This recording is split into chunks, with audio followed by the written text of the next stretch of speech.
Cimentando nuestra fe, con el Padre José de Jesús Aguilar Valdés, la voz amable de la radio.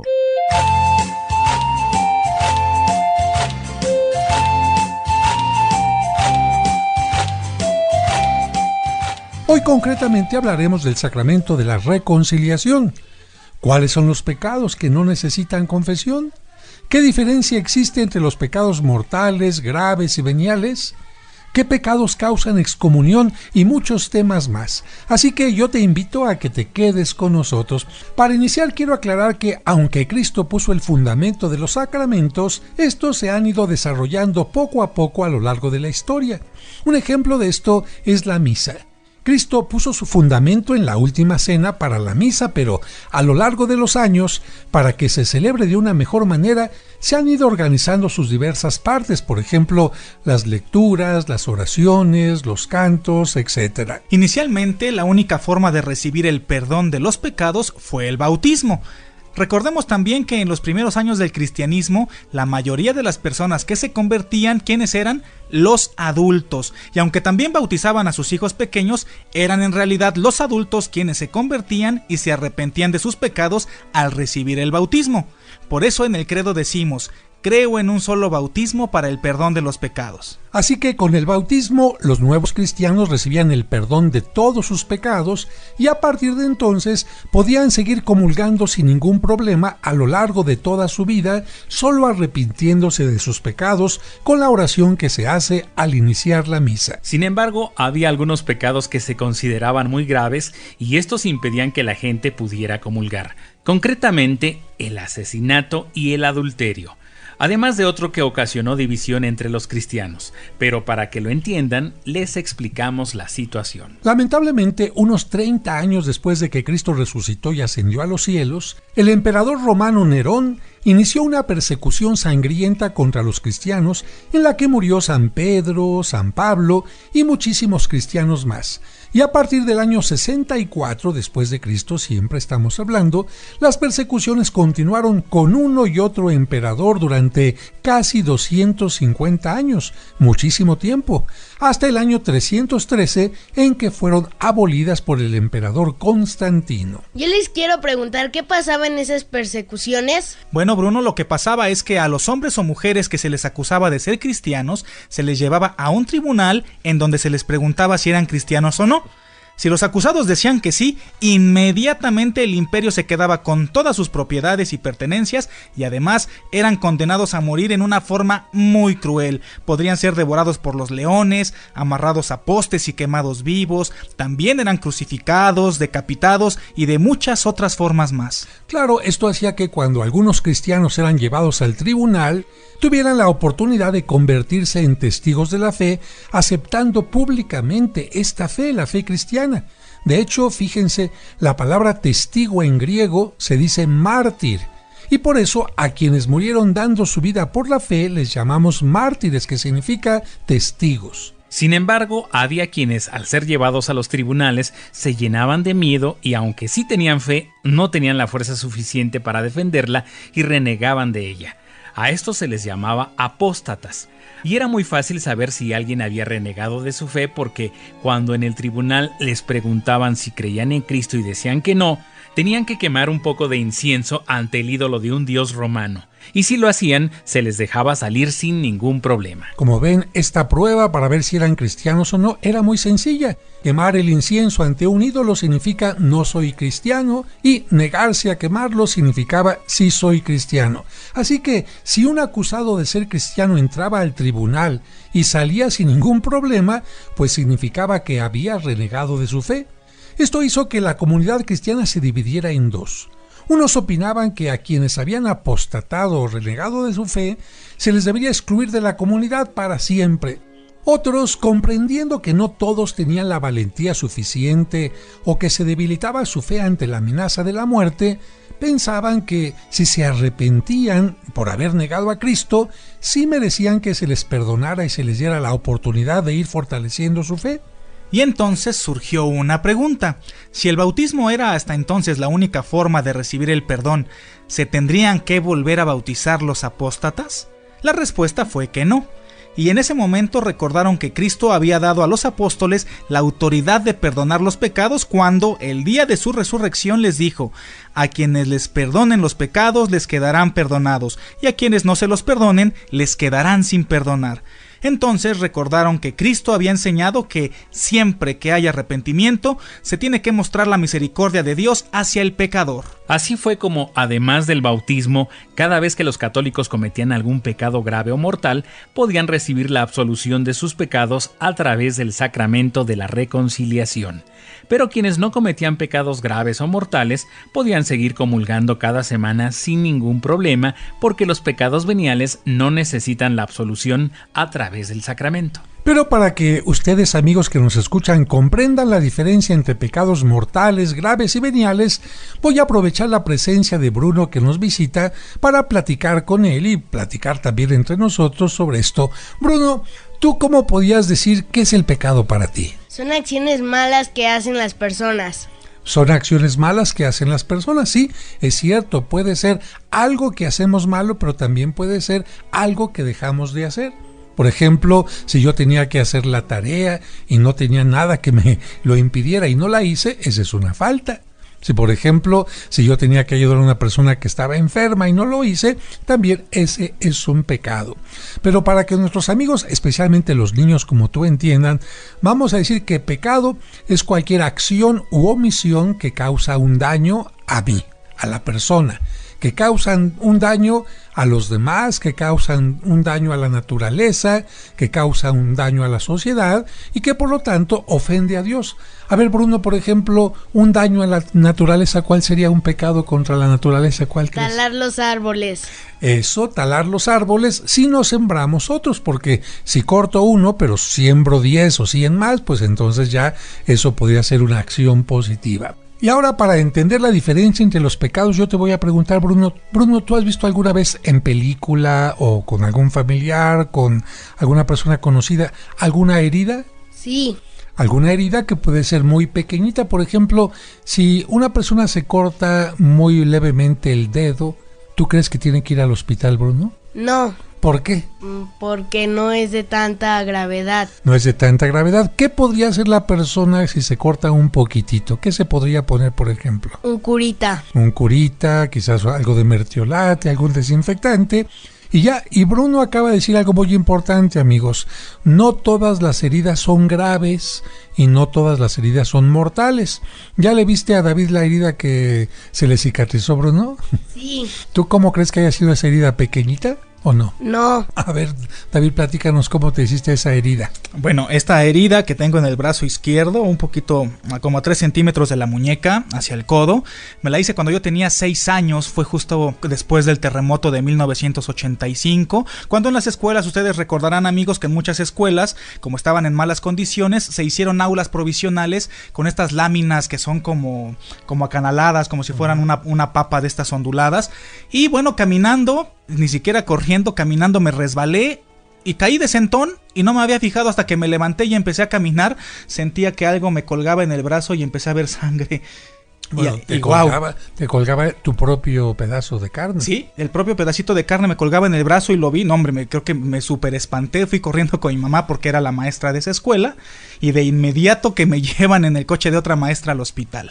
Oye, Bruno, ¿tú no crees que fue muy exagerada esa maestra en llevar a David al hospital? ¿Por qué no le puso un curita, no crees? Creo que es porque esa herida era de mucha gravedad.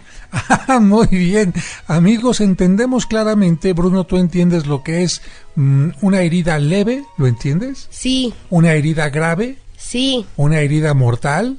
Sí. Exactamente, mortal es cuando una herida está poniendo en peligro tu vida. Si tú llegas al hospital, Bruno, con tu herida de dedito y dices, atiéndame que me estoy muriendo, ¿qué te van a decir en el hospital? Que me cure yo solo. Que estás exagerando. Si llegas con una herida como la de David, ¿qué tienen que hacer? Atenderme. Muy bien, atenderte. Y si tú estás con esta herida grave, pero llega otra persona en una ambulancia que se está muriendo, ¿a quién tiene que atender primero? ¿Al que se está muriendo o a ti? Al que se está muriendo. Efectivamente, ¿por qué? Porque su herida es más peligrosa y lo puede llevar a la muerte. Entonces, una herida mortal es peligrosísima Una herida grave es muy delicada y una herida leve sí duele, pero no tiene tanta importancia. Pues existen también los pecados en esta forma, porque son heridas de nuestra relación con Dios. Si yo, por ejemplo, digo una mala palabra, digo una grosería, a lo mejor de repente dejé de hacer una cosa pequeñita en la que no ofendí mucho a nadie, a eso le voy a llamar un pecado venial. A ver, ¿cómo, Bruno? Venial. Pecado venial significa una cosa chiquita. Y esa cosa chiquita yo mismo me la puedo, vamos a decir así, curar. No necesito ir a confesarme cuando tengo un pecado venial. David, cuando éramos pequeños, a veces en el catecismo nos decían, ¿cómo me puedo curar yo ese pecado venial? Pon atención, Bruno, porque es muy importante que aprendas esto. ¿Cómo me puedo curar un pecado venial, David? Pues con el arrepentimiento, con haciendo un examen de conciencia y diciendo, pues no lo vuelvo a hacer, me arrepiento de haber hecho esto, de contestarle a mis papás, por ejemplo, de haber no hecho la tarea, de haber mentido, arrepintiéndome de eso que hice. Bueno, una parte tiene razón David, pero le faltan las otras que son como los tips, que son las capsulitas, las pildoritas que usted va a aprender aquí. El arrepentimiento siempre es necesario en todos los pecados, pero ponga atención. Cuando es un pecado venial, ¿cómo se cura? 1. Yendo a misa. Yendo a misa, el pecado venial automáticamente se perdona, porque en la primera parte de la misa uno dice, yo confieso ante Dios Todopoderoso y ante ustedes hermanos, etc. Con eso, todos los pecados veniales quedan perdonados. Segundo punto, rezando un Padre Nuestro. Si usted reza un Padre Nuestro, los pecados veniales quedan perdonados. Tercer punto, con una obra de misericordia, los pecados veniales quedan perdonados. Siguiente punto, con agua bendita. Entonces, fíjese bien, o asistiendo a misa, o con un Padre Nuestro, o con agua bendita, o con una obra de misericordia, sus pecados veniales quedan perdonados. Así que usted no tiene que llegar, disculpe la comparación, al hospital del confesonario, vengo a que me perdone. No, porque usted sabe que son pecados pequeñitos y esos pecados pequeñitos se le van a absolver sin ningún problema. Entonces vamos a comparar el confesonario, Bruno, con un hospital. Un hospital donde no solamente te curan de tus pecados graves o mortales, sino también donde te dan una medicina. Porque el sacramento no solamente te da el perdón, sino también te da algo que se llama la gracia. ¿Y qué es la gracia? La ayuda que Dios nos da para que tratemos de no volver a cometer esos pecados. Entonces te pregunto, Bruno, ¿los pecados veniales se tienen que confesar? No. Efectivamente, a menos de que haya pasado un año y que no te hayas confesado, y entonces se juntaron tantos pecaditos, tantos, que entonces sí hay que hacer una confesión. Y te voy a poner un ejemplo. Es como si yo me corté el dedo derecho tantito, pero también el izquierdo, y también un dedo del pie, y también una rodilla, y también una cortadita en la oreja, y también una cortadita en el ojo, y también una cortadita en el codo, y también una cortadita en el talón. Entonces ahí sí, cuando ya son muchos pecados veniales, sí necesito ir al hospital del confesonario. Y siempre que hay un pecado mortal o grave, tengo que confesarme. ¿Cuál sería la diferencia entonces, para que nos ayudes, David, entre grave y mortal? Ya lo dijimos hace un momentito, pero para recalcarlo. Bueno, grave es algo que sí puede atentar contra mi vida, pero no en el corto plazo. Es decir, cuando es un pecado mortal o cuando es una herida mortal, quiere decir que tengo que ser atendido casi de manera inmediata para no poner en riesgo mi vida. Efectivamente, les voy a poner un ejemplo, Sergio. Mira, por ejemplo, pecado mortal significa estoy dándole muerte a mi relación con Dios, porque el pecado es poner en peligro nuestra relación con Dios y con los demás. Entonces, por ejemplo, un pecado mortal puede ser que empiezo a dejar de ir a misa, empiezo a dejar de hacer oración, empiezo a dejar de leer la Biblia, empiezo a dejar de interesarme en mi religión. Bueno, lo mismo pasa si, por ejemplo, tú, Bruno, tienes un amigo y a ese amigo lo ves todos los días en la escuela y juegas con él, está padre la amistad, ¿no? ¿Tienes algún amigo que se llame cómo? Kevin. Bueno, imagínate que después pasas a la secundaria y él va a otra escuela y tú también. Pero después ya no se llaman por teléfono, no se escriben, no se mandan WhatsApps, no se vuelven a ver ni nada. ¿Qué le va a pasar a esa amistad? Se va a romper. Se va a romper, se va a morir.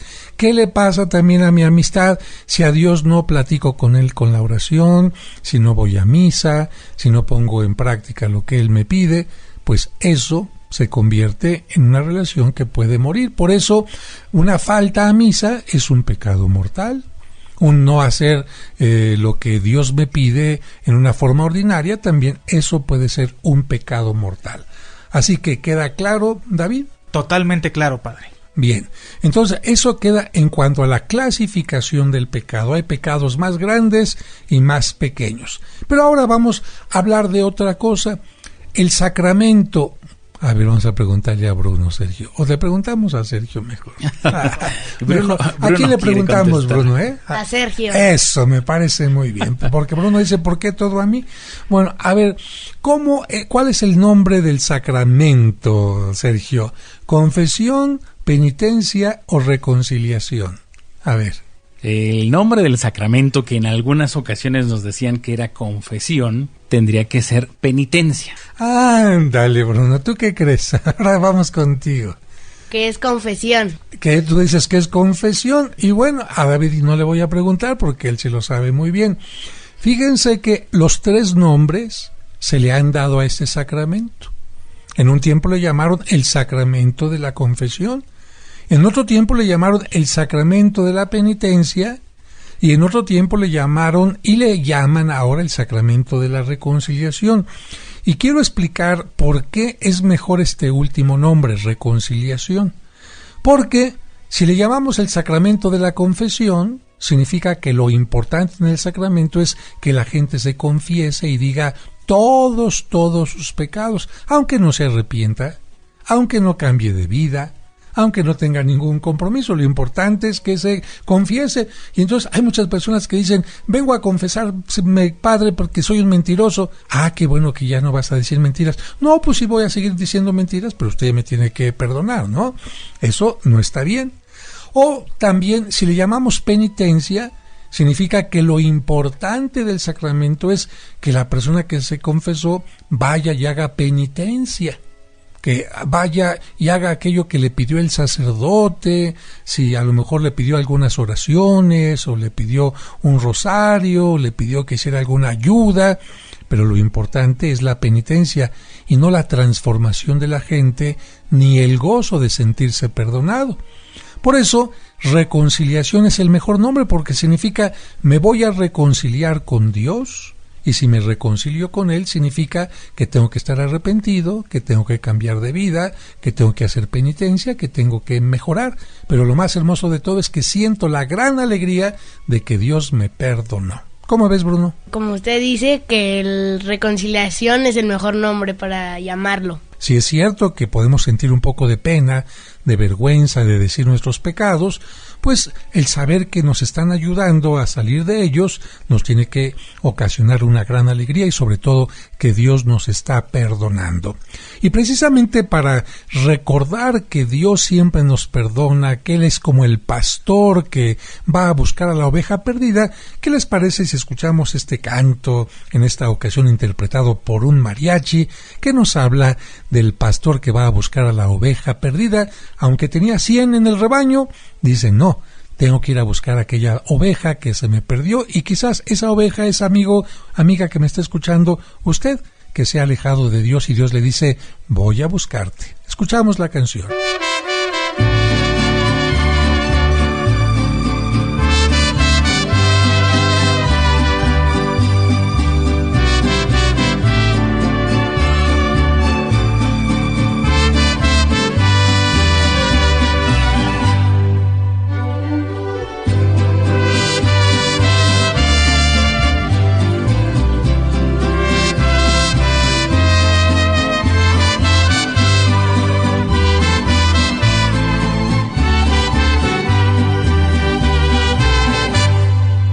Eran 100 ovejas que había en el rebaño. Eran 100 ovejas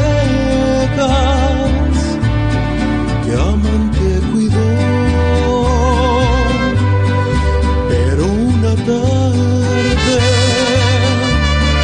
al contarlas todas, le faltaba una y triste lloró. Las 99 dejó en el aprisco y por las montañas a buscarla fue. La encontró gimiendo, temblando de frío. Curó sus heridas y al redil volvió.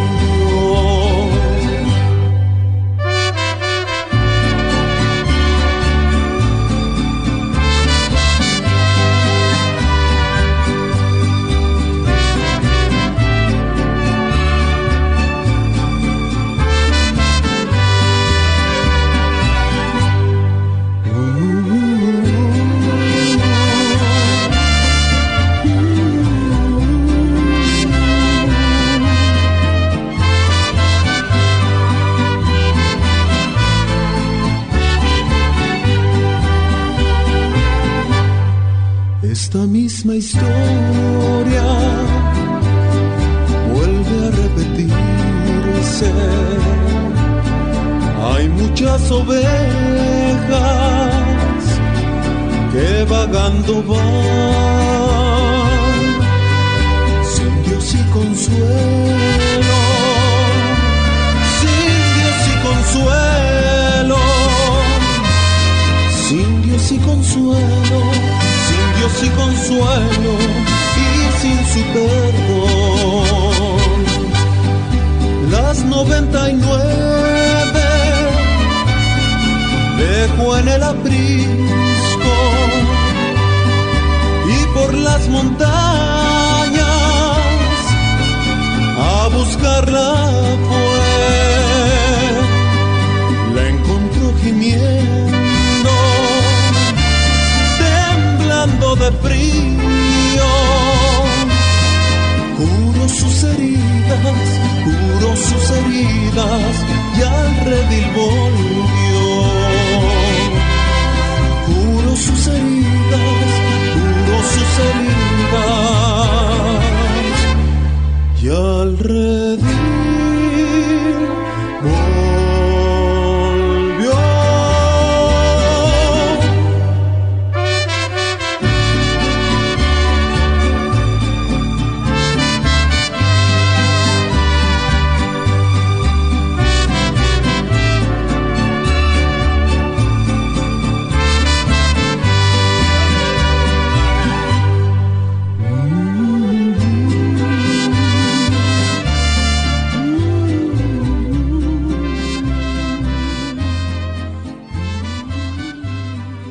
Una buena interpretación con mariachi. Este tema también lo hemos escuchado con otro tipo de versiones, pero lo importante es el mensaje. El pastor que representa a Dios, que siempre, como dice la Biblia, tiene más alegría por un pecador que se convierte que por muchos justos. No es que no le interesen las personas que actúan bien, sino que siempre se alegra mucho cuando alguien estaba equivocado, estaba alejado y tiene una conversión, una transformación. Bruno, ¿tú alguna vez has acompañado a tu mamá o has ido tú a un laboratorio de estos donde hacen análisis? No. ¿Nunca te han sacado sangre? No. Ah, caray, pues este muchacho está muy sano, ¿verdad? Y eso parece. Bueno, amigos, en ocasiones el médico, para valorar lo que tenemos, nos manda a un laboratorio. ¿Y en el laboratorio qué hacen? ¿Tú qué has ido últimamente, Sergio? Bueno, en el laboratorio se llevan a cabo estudios de diferentes tipos, estudios de nuestra sangre, a través de... ¿Sacan sangre? ¿Para qué? La sangre para analizarla. ¿Y para que analizándola vean qué? Vean si tenemos algún problema en nuestro organismo, alguna enfermedad, algún tipo de infección. Muy bien, en el laboratorio también te hacen, por ejemplo, un examen de la popis, ¿no? Del excremento y de la orina, ¿para qué? para ver si a través de esto están descubriendo si hay algún tipo de amiba, huevecillo de alguna amiba, bacteria, etcétera. O si hay quizás también un poco de demasiada azúcar, ¿no? Exactamente. Diabetes. O también te pueden hacer un exudado. ¿Para qué sirve el exudado, David? El exudado en la garganta, pues precisamente para ver si hay alguna bacteria que nos esté provocando alguna tos recurrente, alguna gripa recurrente. Bueno, y en estos laboratorios de repente tienen cuartos donde uno entra y dicen quítesele la camisa y le vamos a poner unos rayos X y aparece ahí cómo está la calaverita por dentro, ¿verdad? Uno dice, ay, creo que por dentro sí estaba muy flaquito, aparece el huesito, o te meten de repente a un tubo también, donde entras y hay como rayos que te van viendo todo, ¿no? Para las tomografías o las resonancias magnéticas, así es. ¿Esto por qué lo hacen, amigos? Porque el médico necesita analizar nuestras heridas, la infección que tenemos, la enfermedad o el golpe que tenemos para buscar una solución. Si el médico no conoce el origen de la enfermedad, no la puede curar. Si el médico no conoce la bacteria que está ocasionando la infección, pues no nos puede curar. En cambio, si los conoce, sí nos puede curar. Por esta razón, el sacerdote cuando hace una confesión puede ayudarle a la persona, Bruno. No es que el sacerdote quiera meterse de metiche en la vida de la otra persona, sino que si la otra persona le dice, por ejemplo, estoy mal en mi matrimonio, no me estoy portando bien como hijo, estoy haciendo tal cosa, el sacerdote puede decirle, ya sé dónde está tu problema. A lo mejor estás siendo demasiado egoísta, a lo mejor te falta platicar con tu mamá, a lo mejor te falta dedicarle un poco más de tiempo a Dios, a lo mejor le estás dedicando mucho tiempo a tu trabajo y por lo tanto el sacerdote puede, como un médico, dar una receta para que la persona pueda recuperarse. Pero vamos a qué, David. Vamos ahora a un breve corte, pero seguimos en tu camino.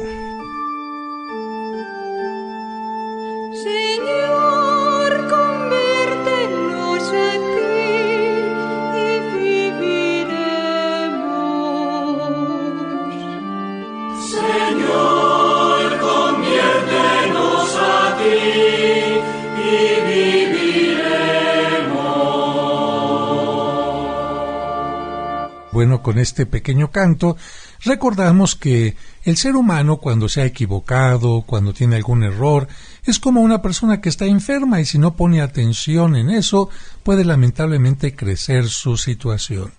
Por eso decíamos, estaba platicando a Bruno, a David y a Sergio, que el sacerdote no es que necesite escuchar los pecados uno a uno de la persona, sino sobre todo escuchar que la persona se ha arrepentido, que la persona tiene el deseo de convertirse, que la persona quiere reconciliarse con Dios, quiere decir un borrón y cuenta nueva, y claro, si ella considera que es importante confesar algunos pecados en particular para que el sacerdote le oriente, evidentemente que el sacerdote con esta información puede darle una mejor orientación.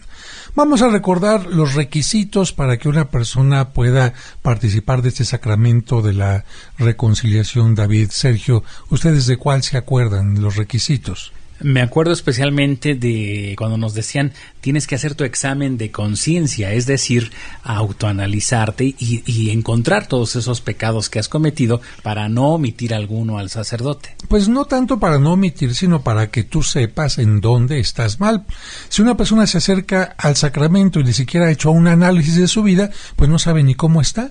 Entonces, antes de acercarse a la confesión, se necesita un tiempo y preguntarse de acuerdo a los mandamientos, a las obras de misericordia, a los mandamientos de la Iglesia, a lo que hemos aprendido como una conducta correcta, y si no ha actuado en forma correcta, pues decir, reconozco esto. Otro requisito, David. Y ya que lo reconocí, pues el arrepentimiento, arrepentirme sinceramente de corazón de eso que hice mal.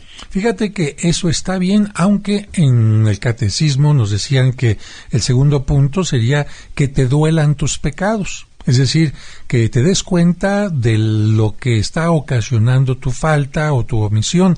Por eso se decía primero examen de conciencia, después dolor de los pecados. Por eso cuando uno dice yo confieso ante Dios Todopoderoso, a la hora de la misa se da un pequeño golpe en el pecho y de esta manera está diciendo me duele lo que he cometido mal. Después, como dice David perfectamente, el arrepentimiento, y el sacerdote le va a dejar a la persona una penitencia. Le va a poner a hacer oración, si es que tiene una oración muy pequeña, o por ejemplo, si robó algo, pues va a decirle, tienes que regresar ese dinero, o si no puedes regresarlo, una cantidad semejante, utilízala para hacer buenas obras, ¿no? Así es, eso tenemos que de alguna manera resarcir el daño. Así es, y por supuesto que el sacerdote le va a dar la absolución a la persona, a menos de que la persona no quiera convertirse. Por ejemplo, si una persona vive en Amaciato, no está casada por la iglesia y se quiere confesar, pero va a seguir viviendo en Amaciato, el sacerdote no le puede dar la absolución. ¿Por qué? Porque no tiene el deseo de cambiar, quiere seguir haciendo el mal. Efectivamente, va a seguir viviendo su misma situación.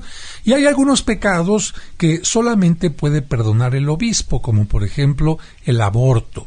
Si una mujer mata al bebito que lleva en su vientre, ese pecado no se lo puede absolver ningún sacerdote, sino solamente el obispo del lugar y los sacerdotes que el obispo autoriza, que en este caso son los canónigos que hay en la Basílica de Guadalupe o en la catedral. Así que solamente cuando hay un año especial, como por ejemplo este año de la misericordia, o cuando es tiempo de Cuaresma, el obispo puede darle autoridad a todos los sacerdotes para que todos absuelvan este tipo de pecado.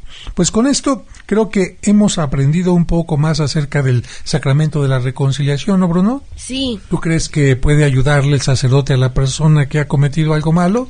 Sí. ¿Tú crees que Dios está dispuesto a perdonarnos? Sí. ¿Tú crees que Dios está dispuesto a perdonar tus travesuras y tus omisiones? Sí. ¿Y cuando le desobedeces a tu mamá? También. Pero también necesitas arrepentirte, ¿verdad? Porque si te deja el sacerdote, oye, Bruno, ¿y vas a seguir igual? Sí. No, ¿verdad? Ahí sí tienes que decir no. Muy bien.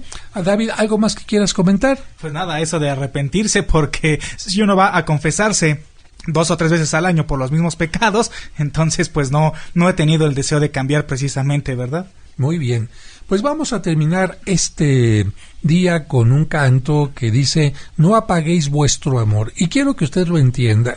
En la Sagrada Escritura se nos dice que nosotros tenemos que ser como llamas encendidas, que iluminen, que calienten a los demás, y que si esta llama de amor la empezamos a ocultar por el egoísmo, por la falta de interés por los demás, por alejarnos de Dios, pues entonces estamos como ocultando nuestro amor, estamos metiendo este fuego debajo de una cama, de alguna cosa que lo oculte, y no hemos venido al mundo a hacer obscuridad sino luz. Así que, Sergio, vamos a escuchar este canto que se llama ¿cómo? No apaguéis nuestro amor. Que Dios les bendiga.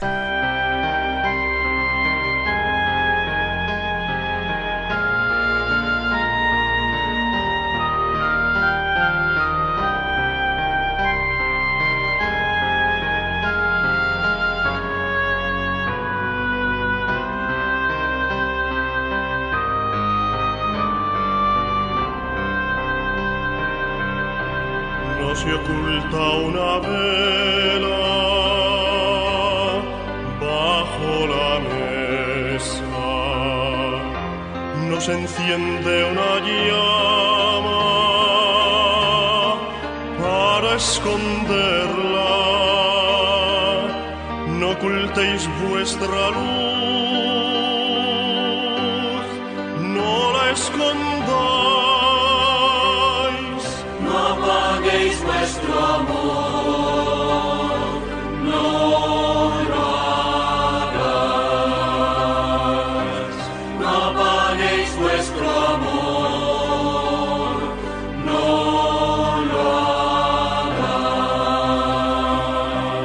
Si la sal ya no sirve, hay que tirarla. La comida está sosa, ¿cómo salarla? Ofrecedle el sabor de vuestra sal. No apaguéis vuestro amor, no lo hagáis, no apaguéis vuestro amor, no lo hagáis.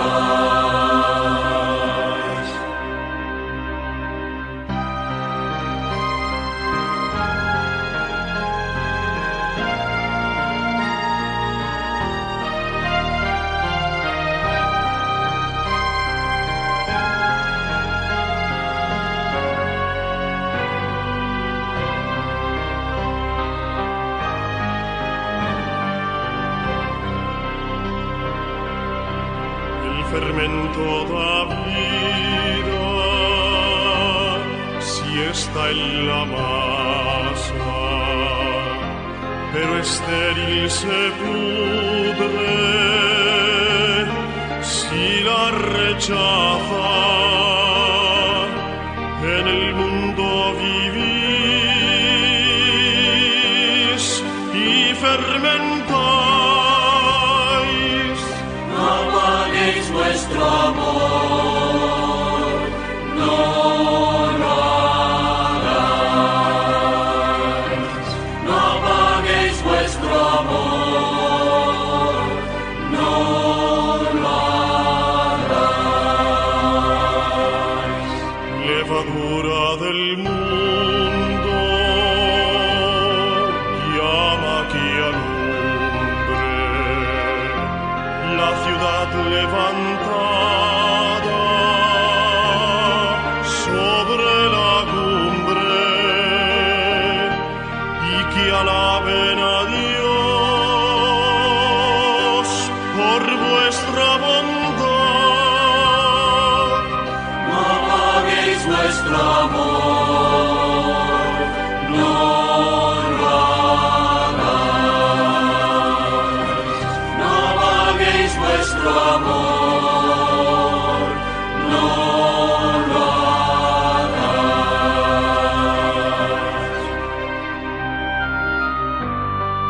Cimentando nuestra fe, con el Padre José de Jesús Aguilar Valdés, la voz amable de la radio.